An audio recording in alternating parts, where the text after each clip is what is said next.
దేవునికి స్తోత్రం. ఈరోజున మరోసారి దేవుడు తన వాగ్దానం ద్వారా మనతో మాట్లాడాడు. కీర్తన గ్రంథం 18వ అధ్యాయం 1వ వచనములో, యెహోవా నా బలమా, నేను నిన్ను ప్రేమించుచున్నాను. దావీదు ఈ విధంగా మాట్లాడుతున్నాడు, యెహోవా నా బలమా, నేను నిన్ను ప్రేమిస్తున్నాను. మొదటిగా దేవుణ్ణి ప్రేమించేవాడిగా ఉన్నాడు దావీదు. చూడండి, దావీదుకి దేవుడే బలము. దావీదు యొక్క జీవితంలో అనేకమైన విజయాలు, అనేకమైన గొప్ప కార్యాలు చూడగలిగాడంటే దావీదుకి దేవుడే బలమై ఉన్నాడు. అందుకే దావీదు దేవుని మీద ఆధారపడేటట్టు వాడిగా ఉన్నాడు.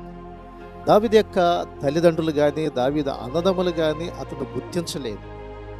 అలాగే దావీదు ఒక గొర్రెలు కాసుకునేటువంటి వ్యక్తిగా ఉన్నాడు. ఇశ్రాయేలు మరి శత్రువులు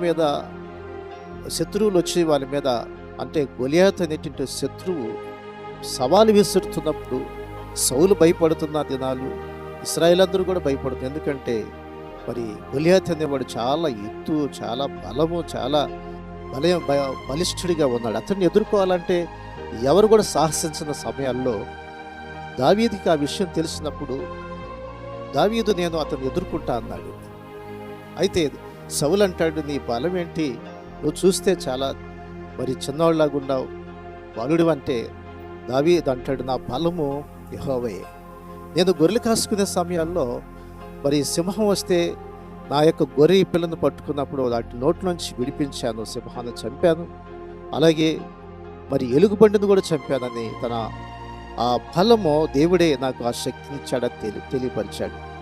ఆ తర్వాత గొలియాతు మీదకి వెళ్ళటానికి దావీదిచ్చిన కవచాలు ధరించుకోవడానికి నాకు ఇవన్నీ కూడా వాడుకలేదన్నాడు.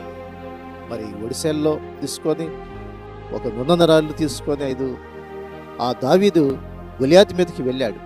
గొలియాతు మీదకి వెళ్ళి దావీదు గొలియాతుని ఆ ఒడిశాల యొక్క రాయితో విసిరినప్పుడు నష్టమే తగిలింది. అది ఒక బారులో పడిపోయినాడు. మరి శత్రువుని హతమార్చడానికి దేవుని పేరట వస్తున్నానని చెప్పేసి దావీదు ఆ యొక్క గొలియాతు మీదకి వెళ్ళాడు. ప్రియ సహోదరుడా, తన జీవితంలో గొప్ప విజయాలు చూడగలిగాడంటే దేనివల్లంటే దేవుని యొక్క బలం వల్లే, తన యొక్క శక్తి వల్ల కాదు, తన బలం వల్ల కాదు. ఎప్పుడు కూడా తన మీద తన బలం మీద ఎప్పుడు కూడా దేవుడు దాన్ని ఆధారపడలా. దేవుని యొక్క బలాన్ని వెతికేవాడు. ఉదయాన్నే లేచి యెహోవా దేవుని యొక్క బలాన్ని వెతికాడు. నా బలము నీవేనాయన, నా శక్తి నీవేనా. రెండోదిగా చూస్తే దేవుణ్ణి బహుగా ప్రేమించాడు దావీదు. ఎంత ప్రేమించాడంటే దేవుడు సింహాసనం ఎక్కించిన తర్వాత నలుదిక్కులు అతనికి నెమ్మది కలిగి చేసిన తర్వాత దేవునికి మందిరం కట్టాలనుకున్నాడు.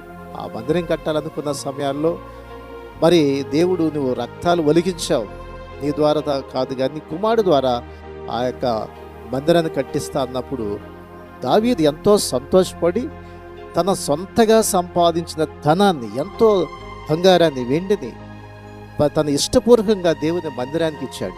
అంటే దేవుణ్ణి ప్రేమిస్తే మనం ఇష్టపూర్వకంగా దేవునికి ఇస్తాం.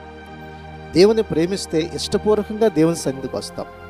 దేవుని ప్రేమిస్తున్న మనం ప్రేమిస్తున్నటువంటి వారికి, మన బిడ్డలకే అవ్వచ్చు, నీ యొక్క బిడ్డలకి నువ్వు ప్రేమిస్తే వాళ్ళకి అడక్కోకుండానే వారికి కావలసిన వాటిని అన్నీ తీసుకొస్తావు. ఎందుకంటే వారికి ఇవ్వటం ద్వారా నువ్వు సంతోషిస్తూ ఉంటావు.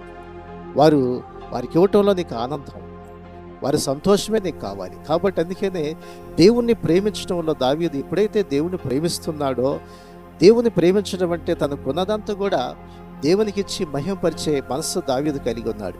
ఈరోజు నా ప్రియ సహోదరుడా, సహోదరి, మరి దేవుణ్ణి ప్రేమిస్తున్నావా?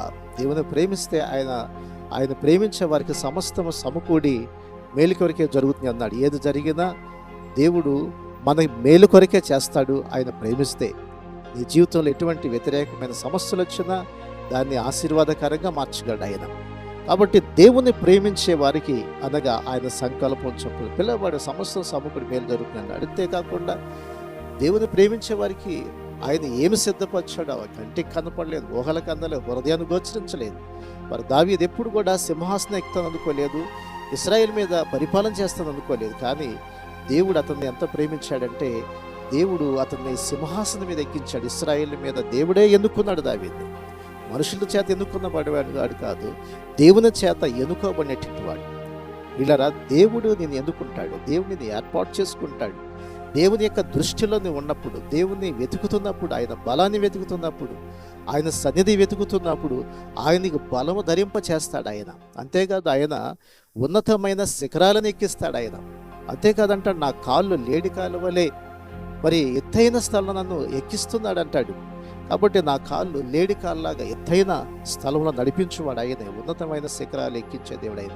కాబట్టి ఈ రోజున దేవుని ఫలమును, ఆయనను వెతుకు, ఆయన ప్రేమించు, ఆయన నీ జీవితాన్ని దావీదులాగానే ఆశీర్వదించి దీవిస్తూ అట్టి కృప దేవుడు మనకు అనుగ్రహించినట్లు చిన్న ప్రార్థన చేద్దాం. పరిశుద్ధుడా, ప్రేమ గల తండ్రి, ఈ వాక్యం వింటున్న ప్రతి సహోదరి కొరకు ప్రార్థిస్తున్నాం. నా యెహోవాయే నా బలం అన్నాడు, అలాగే నేను ప్రేమిస్తున్నాను అన్నాడు. ప్రభా, నేను ప్రేమించే బిడ్డలుగా, నీ బలముని వెతికేవారుగా, నీ మీద ఆధారపడేటువంటి వారుగా, నిన్ను మహింపరిచేవారుగా, నిన్ను ఘనపరిచే జీవితాలు ప్రతి ఒక్కరికి అనుగ్రహించమని యేసు నామమున అడుగుచున్నాం తండ్రి, ఆమేన్. ఈ శ్రేష్టమైన సందేశం మీకు దీవెనకరంగా ఉంటే 10 మందికి షేర్ చేయండి, లైక్ చేయండి, మంచి కామెంట్ పెట్టండి.